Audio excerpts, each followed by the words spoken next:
Music has always been a part of my existence. I think the way that I grew up with music was maybe different than a lot of my peers in school. Both my mom and dad are big rock and roll fans, and they also, and this is like so special, I'm so lucky, they are both people who never stopped learning and discovering music.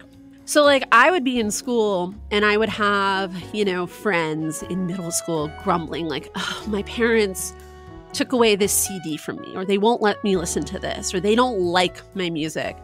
And I would be like, oh man, yeah, my dad took my Beck CD, and they're like, oh, he won't let you have it. I'm like, no, he likes it. He won't give it back to me,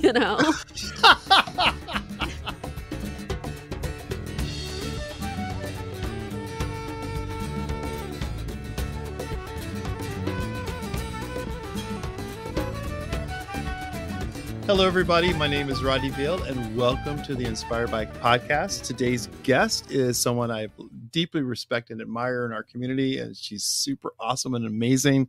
Juliet Fromholt is music director at WYSO, but she has so many other interests, including a podcast about film. I get to find out all these things that I'm on the board of a community advisory board of a WYSO, and I always hear these lovely, beautiful reports about WYSO, but now I'm getting to get to know the person behind the scenes, and so I'm super excited about that. She's amazing, super awesome. Juliet Fromholt, welcome to Rodneyville's Inspired By. Oh, thank you so much, Rodney. I'm so happy to be here with you. That respect really does go both ways. I'm thrilled to have this conversation today.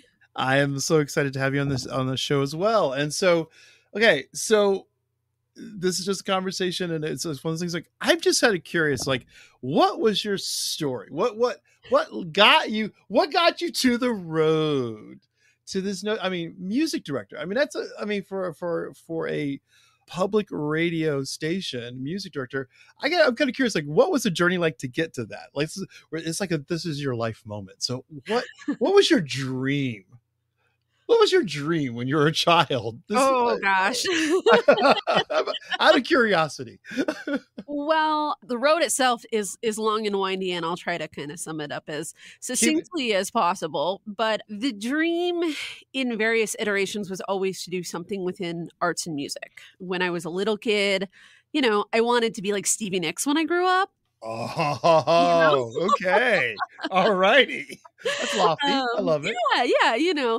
Fun fact, I did actually play radio station in my basement as a little kid. There are tapes somewhere in either my mom's basement or my basement. So it was in there somewhere along the way. I wanted to do musical theater at one point, and that actually kind of led me to radio in a roundabout way. I auditioned for a musical theater program in college, put all my eggs in one basket, took some very bad advice about my audition, completely blew it. As a 17-year-old, your life is over. It's like, that's the thing that you're going to do. That's the thing your whole life is like, devoted my to. dream is this thing, and somebody my says, dream, and they say, no, that's right. That's not the answer you wanted. Exactly. So I had to kind of figure out, like, what do I want to do in college? I was working in a record store the whole time. That was my first job. Worked at a record store all through high school and college. So again, the music thing, always there my whole life because of my parents and many other things, like always music in some way, shape, or form.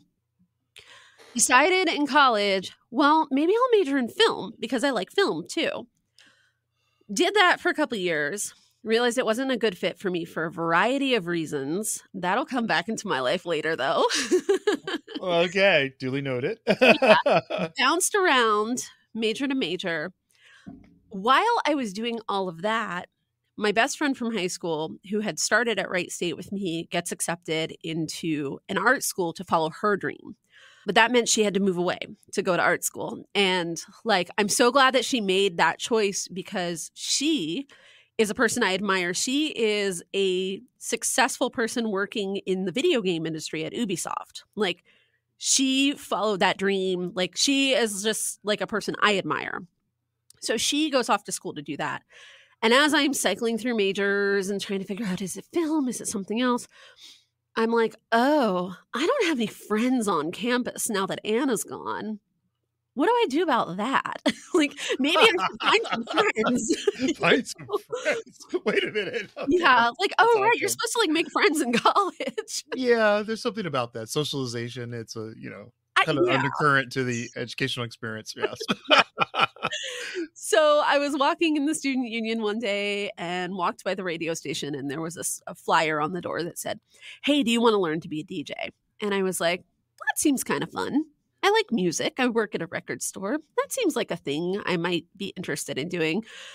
So I went into the radio station and I was like, well, how do you train or whatever? And that changed my entire life.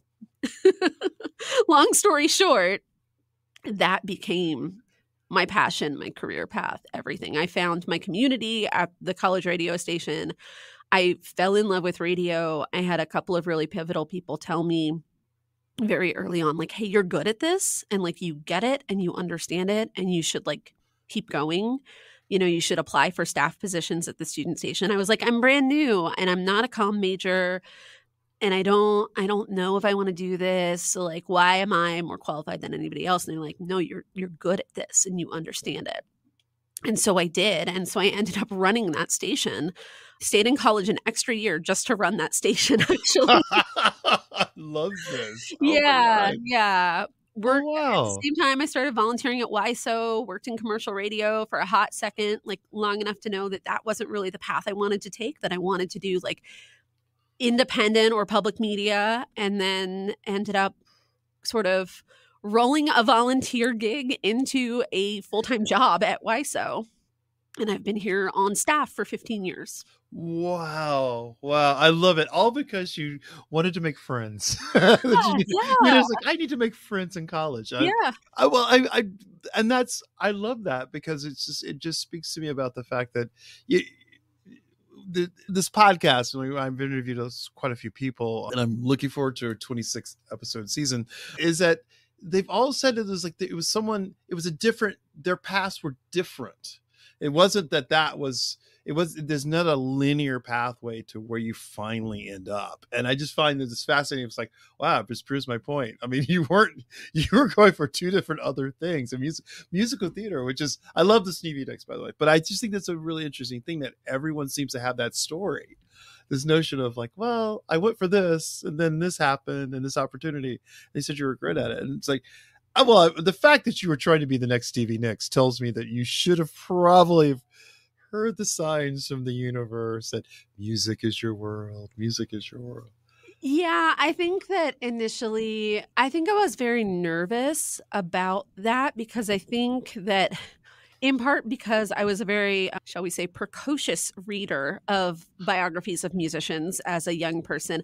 I realized how hard it is to like have a life in music or the arts or things like that. Even as I was going into musical theater, like I realize now that that life probably wasn't the life for me. Like, I don't know that I would have really thrived in that environment, especially when you're starting out as a young actor trying to make it, in that sort of New York Broadway environment. Like, I don't know that my personality was really right for that. Like I loved the performing, but the like hustle that it takes, I don't know if I could do that.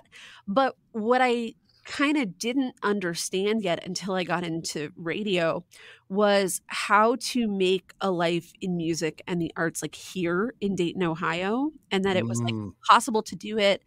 And it was possible to do it in a way that's like of service and makes a difference in your community. That was something I had to learn along the way. I love it. I love how you talk about that in service. I mean, because I love that fortitude for the hustle. I mean, because a lot of people, I mean, I did the hustle. I mean, as a dancer, I mean, I acknowledge and is correct for a teacher.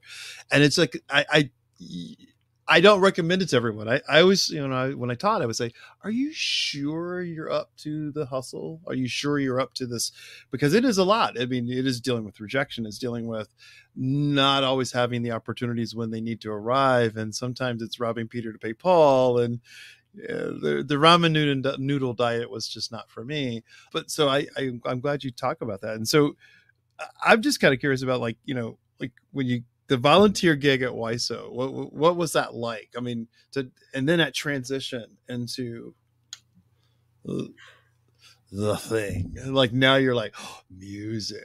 Because I love your music choices. We're going to talk about that too. Yeah, well, thank you. Even that was a little roundabout. So I got invited by a friend of mine, a former college radio colleague named Christopher Olvis, was volunteering here at WYSO out of college.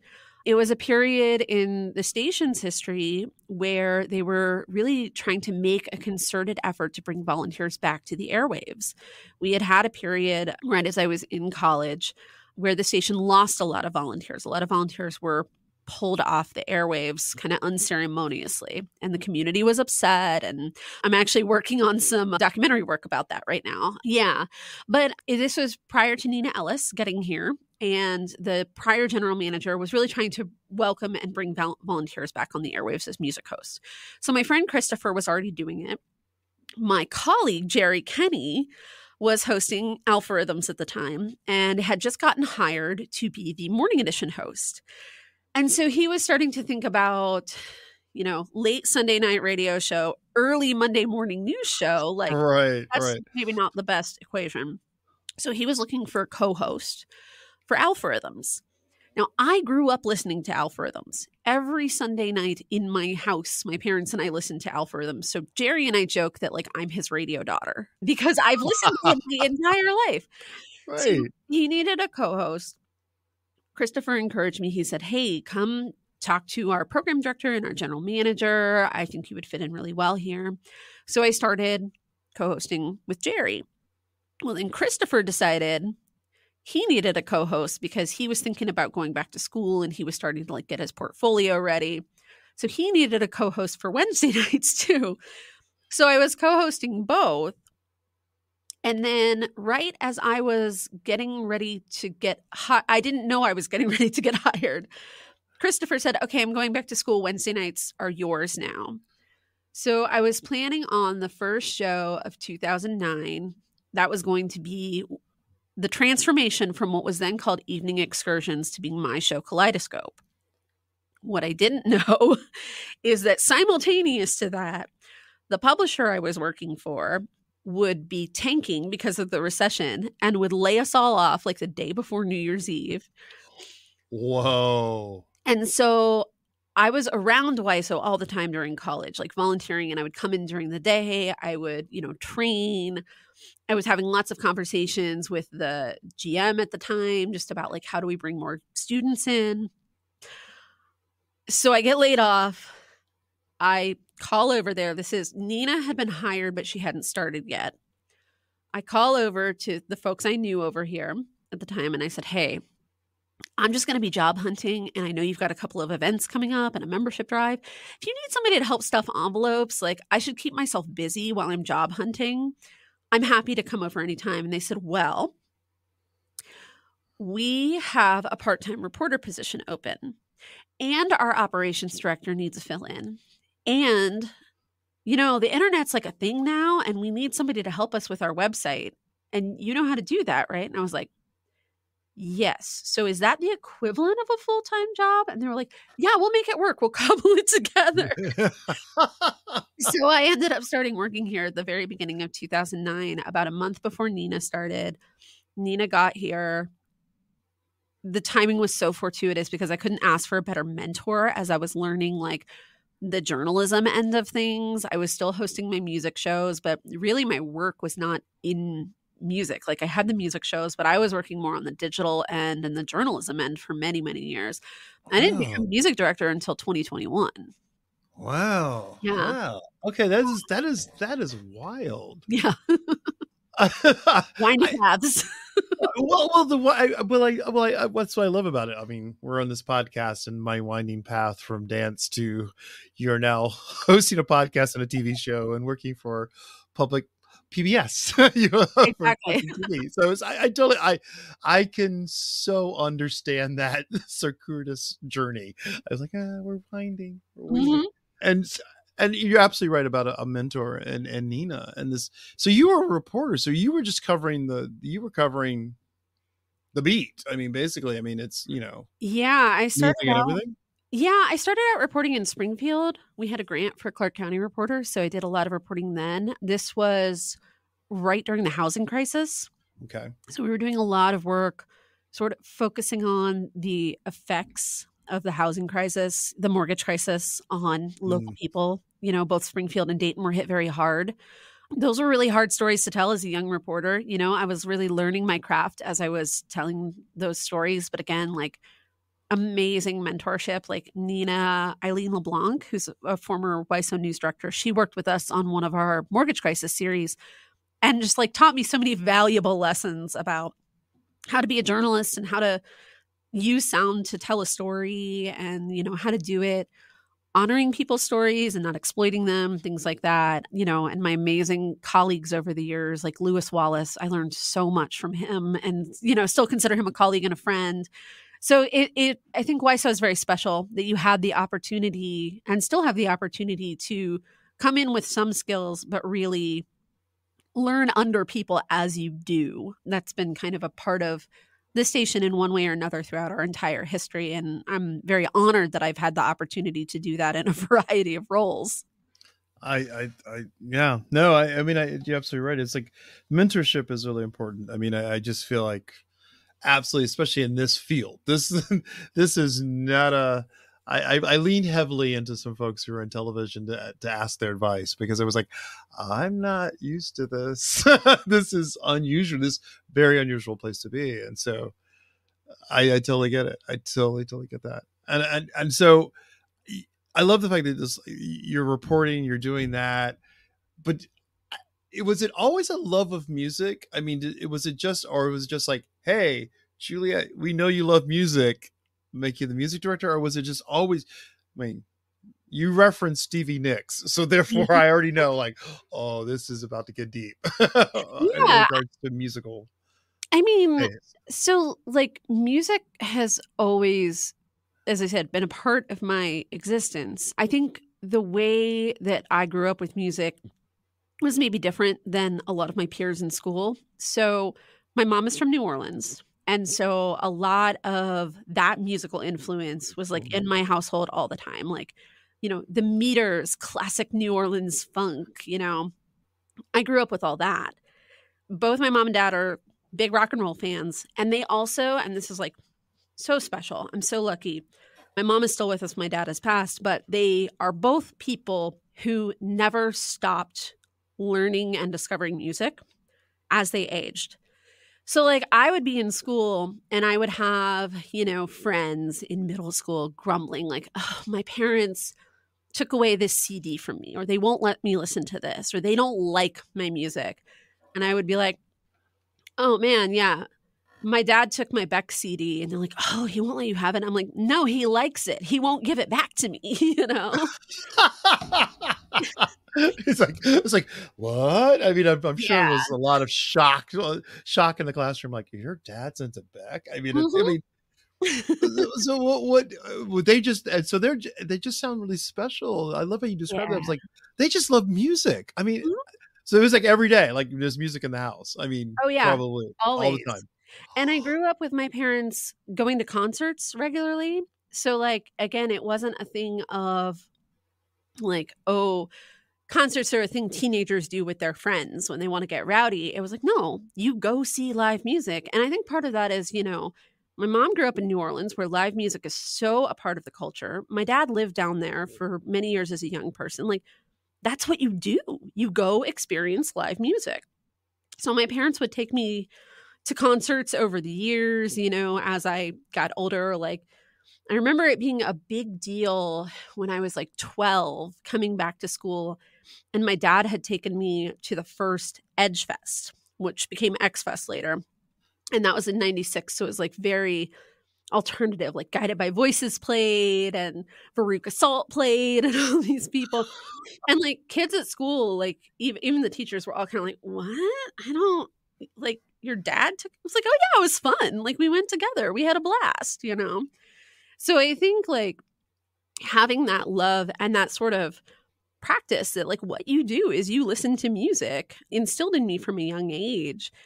It's just always been a part of my life. Like, yeah, you might watch TV, but you might just as easily put on a record or, put on a CD, put on an album, listen to your favorite music Yeah, it's just been a part of my life the whole time.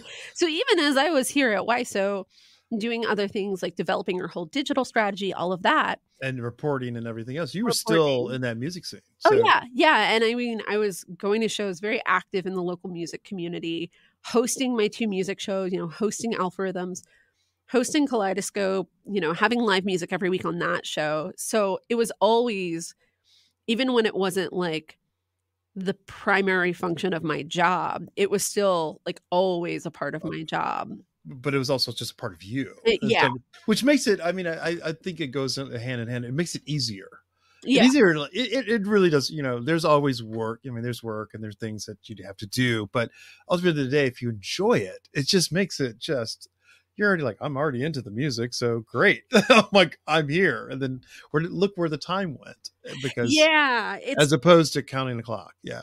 Yeah, I do always caution like younger people that I'm mentoring, like to be cautious of that whole thing of like, if you love what you do, you'll never work a day in your life. And I'm like, actually, if you love what you do, you will work twice as hard and you will have to force yourself to take breaks because you love it so much.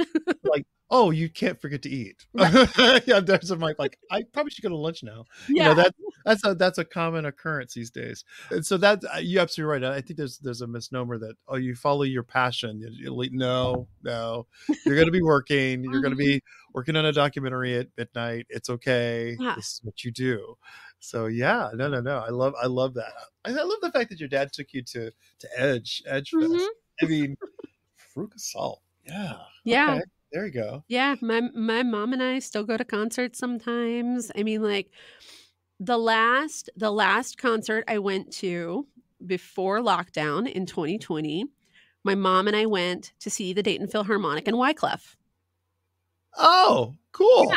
Yeah. So like we go do stuff, I think my mom is at the Levitt more than I'm able to be. I'm on the board. She's probably there more than I am. I'm like, I try really hard. And Lisa's going to listen and go, oh dear, Rodney. It's just this opportunities for just including music in your life is just really special. So we're going to take a break and then I'm going to keep diving into the music because it's like, things to ask. So stay tuned. I'm Bonnie Miles, Membership Coordinator of CET. Thank you for listening to Rodney Veal's Inspired By. This podcast is a production of CET and Think TV, 2 local PBS stations. As PBS stations, the work we do online, on air, and in the community is supported by listeners like you. If you're enjoying the show and would like to support our work, please consider becoming a member at cetconnect.org or thinktv.org. Plus, when you sign up to donate at least $5 a month, you'll get access to special members-only streaming videos on the PBS app through Passport. Learn more at cetconnect.org or thinktv.org. If you're enjoying this conversation, The Art Show, also hosted by Rodney Veal, is available to stream anytime from anywhere on YouTube or the PBS app. And we are back. Juliet, I have a question because you're into the music scene locally. I mean, describe the, and this is, I'm finding out that our podcast kind of goes out beyond Dayton, Ohio. I'm kind of shocked by that a little bit, but I think people don't really understand how special Dayton is in regards to its music scene. Oh my gosh. Talk about that because I mean, it blows my mind. Literally, today it even blows my mind. Yeah.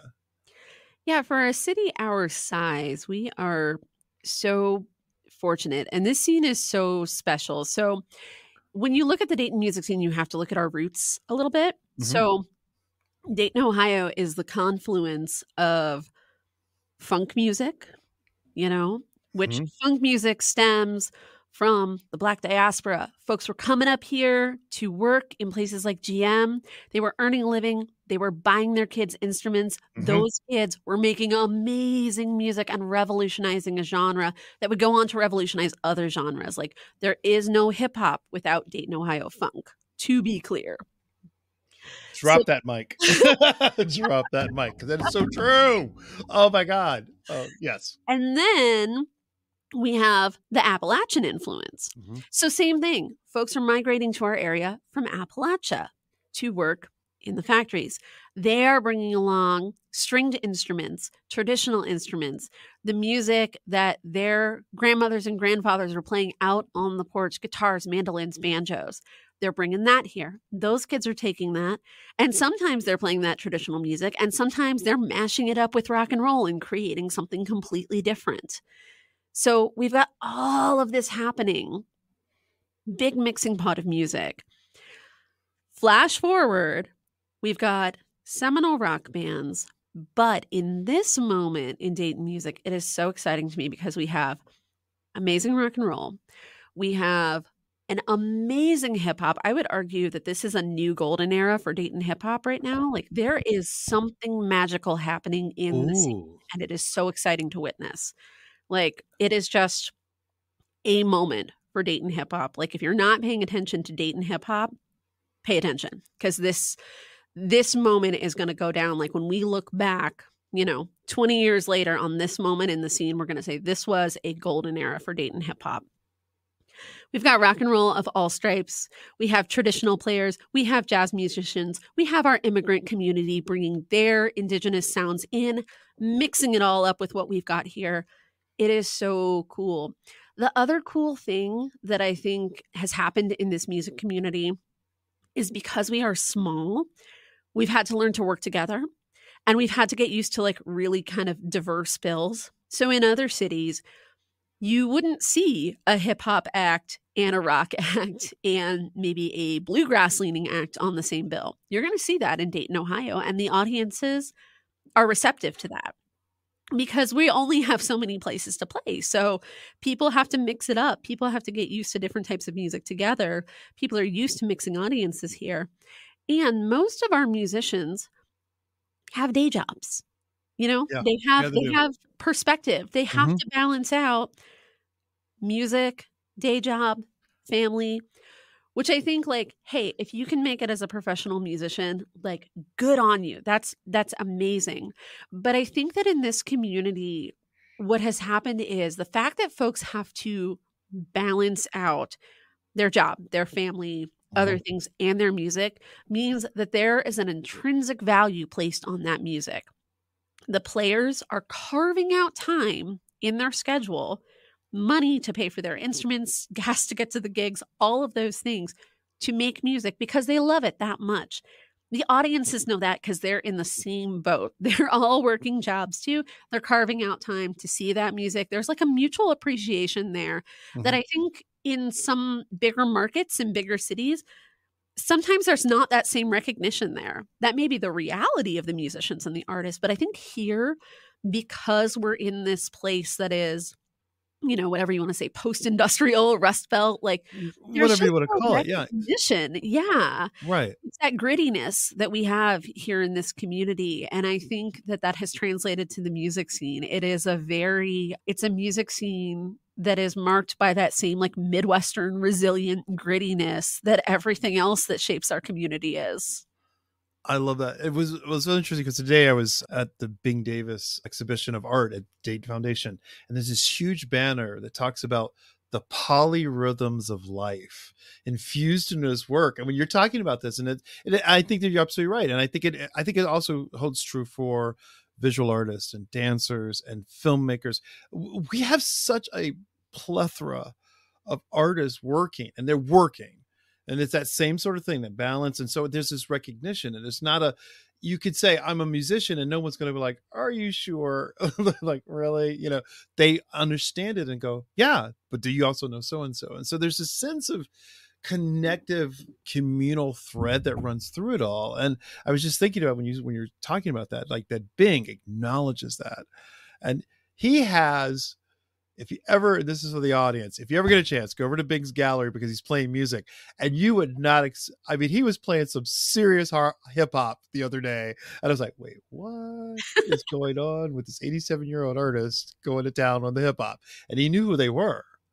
And so I'm just saying, because you've 15 years, but 50, longer than 15 years, really, you're really thinking this is a lifelong love of music and living in this area.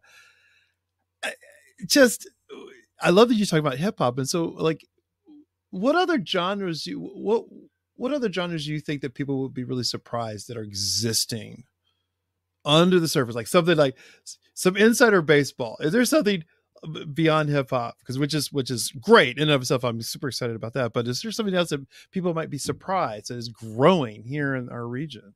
Experimental music. Experimental music. Mm-hmm. Okay. Mm-hmm.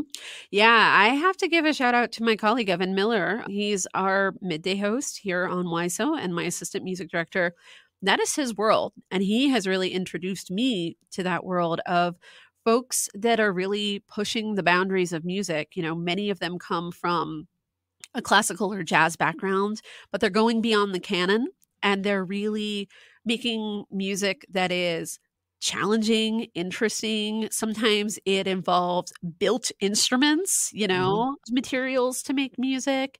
There is a pretty small but thriving scene of that here in Dayton and largely in Ohio and this part of the Midwest as well. Evan's doing some work to showcase that. And it's been really exciting to me as I'm attending these showcases, helping him out, to get to see people discovering this music and to see how many people are like coming out who are just interested in experiencing something new and different. Evan and I always joke like, hey, come get weird with us.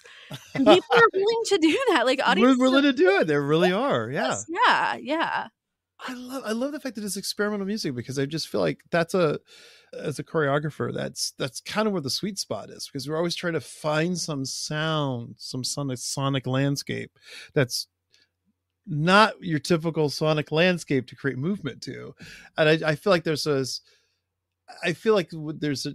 real golden opportunity coming there where art forms are going to be like, hey, like, you're over here. Hey, I'm over here. Let's kind of play in the playground together.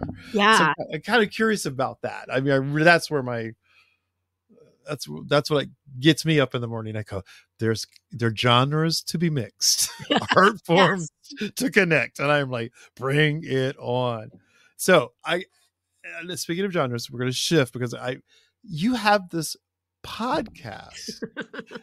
Okay, so you've really followed the things that you are really into. Mm-hmm. And you have this podcast. Talk about this because it is a very specific podcast and I love it. I just was so surprised, like, Juliet. I had no idea. So talk about it. Well, so I love all film, really, but I'm very into horror as a genre. Part of that is watching like the classic Universal monster movies with my mom as a little kid. Like she and I still quote like the Bela Lugosi Dracula to each other, along with like the Mel Brooks Young Frankenstein. Like those are the movies she and I will just text each other quotes to back and forth. Yes. So I've always been interested in the genre. My partner is a filmmaker. He works in the horror genre. He's a comic book maker now. Horror is kind of his life. He really encouraged me, and I needed this push when we got together, like a million years ago at this point. I was definitely a little snobbier in my tastes. Like I liked older horror. I liked a lot of European stuff. And he was like, no, hey, horror is expansive and there's something to be gained from everything. So I learned a lot from him and really sort of like got out of my own head about it and started really enjoying and embracing the genre. Another one of my best friends, Teresa, our partners are cousins. So we're essentially family. We all go to movies together a lot. And during the pandemic, Teresa and I would be just like kind of messaging each other all day about movies or like, the Netflix series we were watching and things like that. And as we were coming out of the pandemic, she said, hey, so I kind of have this idea and I know you're really busy, but what if we started like a horror film podcast? Because we're already having those conversations. We're just not having them on a microphone. I was like, yes, let's do that. That'll be really, really fun. And it was also a really good opportunity for me to get to do something in audio that wasn't tied to WYSO because I love being on the radio and I am working on a podcast for WYSO as well. But it is nice to get to kind of step out of my radio persona and like the thing people know me for as like the music person and talk about something else I'm interested in. So Teresa and I started Attack of the Final Girls in 2021, late 2021. Right. This is the height of the pandemic. I mean, wow. It was. And part of it too was that we had noticed that in horror media, it was a lot of men's voices. there weren't as many women talking about the films. And we had we had kind of had a moment with a friend of ours that really inspired her to ask me about the podcast, where we kind of felt like, hey, like, where are our voices in this genre? So we started the podcast. The idea was that we're reviewing movies, but we're really looking at it based on what interests us, which is like through a lens of intersectionalism, through a lens of feminism, through a lens of both having appreciation for what the genre can teach us, because horror is a really interesting genre and you can learn a lot from it, but also really talking about how films have or haven't aged, you know, not just dismissing an older film because it might have some things that make us uncomfortable today in 2024, but diving into like, why did they think that was okay in 1950 or 60 or 70, blah, blah, blah. How would we tell this story today? That kind of a thing. So we've been doing it for many, many years now. It's a lot of fun. It also, we're both really busy, so it gives us an excuse to get together regularly and like sit and watch a movie and have a conversation about it. Have a dialogue about it. Yeah. Yes. And that's what I meant about the whole notion of like, what's different about it, this your take on the horror film genre, which is traditionally a male-driven form. I think film in general, but that's a whole other conversation, which sometimes I go, okay, can we have some other voices, please? And maybe see this through a different lens. And so I'm kind of curious about, because horror is not my genre. It's not. I'm the guy who literally gets up and walks out because I'm freaked out. It freaks me out because I get so panicked. I get anxious. My anxiety takes over, and it's me and the pregnant lady who are sitting in the lobby waiting for the friends to come out. So these conversations about horror films, and I love how you're talking about how would you see them and do them differently. So you're watching. Have you found some obscure horror films that might surprise people that they should be go check this out? This is worth seeing, like, or at least engaging in a conversation. Yeah, I mean, there are lots. I would also say, like, in addition to the obscure ones, I think that there are some very well-known ones that if you might have dismissed them as like pop culture, but you watch them with a more informed context, or you watch them through a critical lens, you might get more out of them. Like, you know, everybody knows Scream, you know, it's like one of the biggest horror franchises. But I think if you don't know horror very well, you're just like, oh, that's Scream. That's like the big movie with Neve Campbell in it. It's a big franchise. But when you actually look at Scream as a commentary, as a meta commentary, a horror film about horror films, then it gets very interesting very quickly. I think in terms of obscure ones, the one I always like to talk about that we did fairly recently, but it's one of my favorite films, my partner introduced me to it, is Phantom of the Paradise. It's from the 70s. It is a rock and roll horror film. It is a disco take on Phantom of the Opera. It has a lot of parallels with Rocky Horror Picture Show. They were kind of developed. Same. It was a parallel track. I remember that film. Yes. I'm of a certain age. Yes. Paul Williams. It's Brian De Palma. You know, a lot of people don't realize it's Brian De Palma that directed it. That's a really fun one. It's not only a fun film, but the more you know about the movie, its development, the context of the time, like the commentary on the record industry of the 70s. You know, they almost named the villain Spectre, but they thought Phil Spector was going to sue them. But right there on the surface. Right there, which is like truth is stranger than fiction with Phil Spector. I mean, he lived his own American horror story in real life. I love that, and I remember that film. I remember going, "What is this?" Yeah.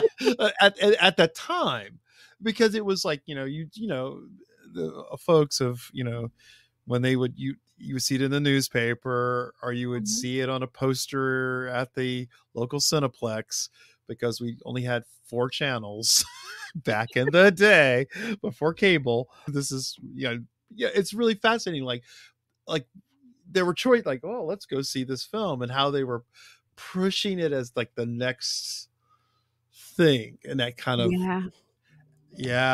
oh, that's because it was Paul Williams, isn't it? Yes. Yes. Music for it. Yeah. See, you combined all your loves in one. I'm impressed by that. I'm absolutely impressed by that. Yeah. But I would say too, for people who are more interested in something a little mainstream, watch the original Night of the Living Dead. George Yes. Romero was a revolutionary, to watch what he did to genre, what he said about humanity and capitalism and race and all sorts of things in his original trilogy of zombie movies. There is so much, like, I could talk for hours about that trilogy alone, and everybody's heard of Night of the Living Dead, right? And Right, because it's in our psyche. It's in the zeitgeist of the culture, and it's like, I would absolutely agree. I think for far too long, I mean, there's some practitioners who, I mean, I've seen Night of the Living Dead and I loved it. I was like, oh, it was suspenseful, creeped me out. It was, but you're absolutely right about this commentary, this notion that what he did with an incredibly zero budget, effective filmmaking, which is always a question for me. I mean, and Mike and I talk about this, the producer, and you could throw a lot of money at a movie, but it doesn't make it effective or interesting. Yep. Here's someone who made something with $0 that was effective and interesting and food for thought.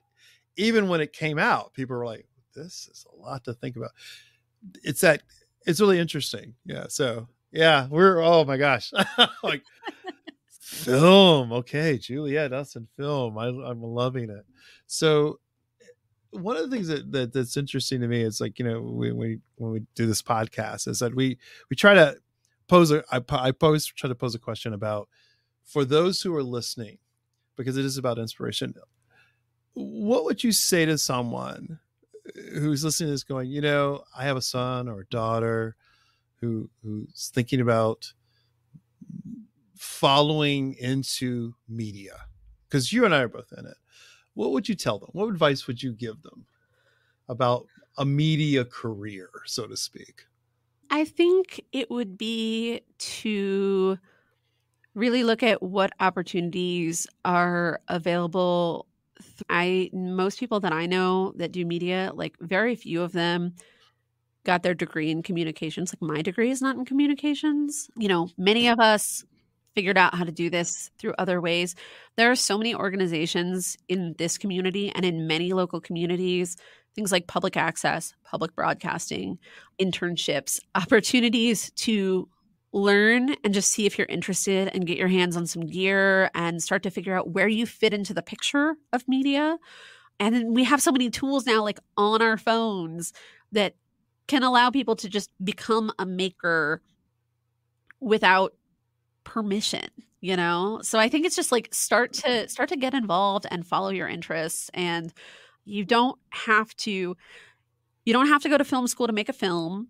You don't have to go to communication school to be on the radio.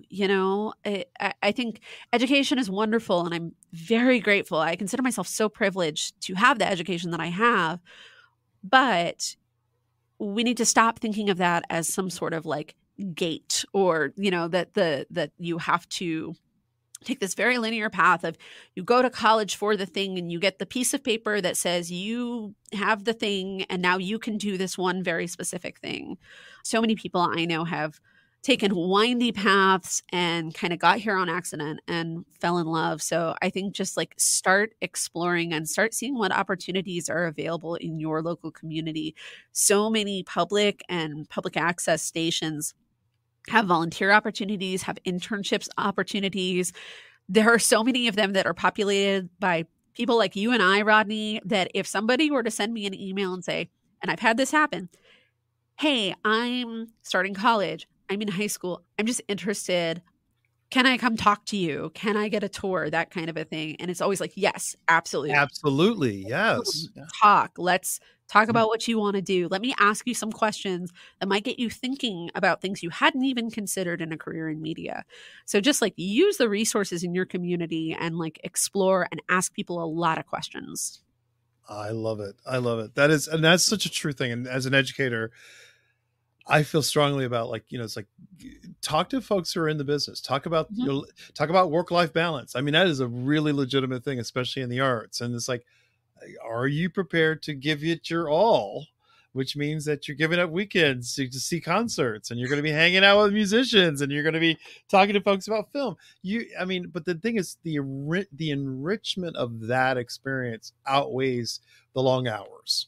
Absolutely. Yeah. You know, because it's rooted in something else. And so it's rooted in something far greater than us. And so and that's what makes it fun. See, that is why I love hanging out with you, Juliet, because I'm like, oh my God, I'm like, yes. And I'm super, super, super thrilled. So thank you for sharing an afternoon hour with me and sharing your story. I think people are going to be surprised. They're going to be like, Juliet, no way. Yes.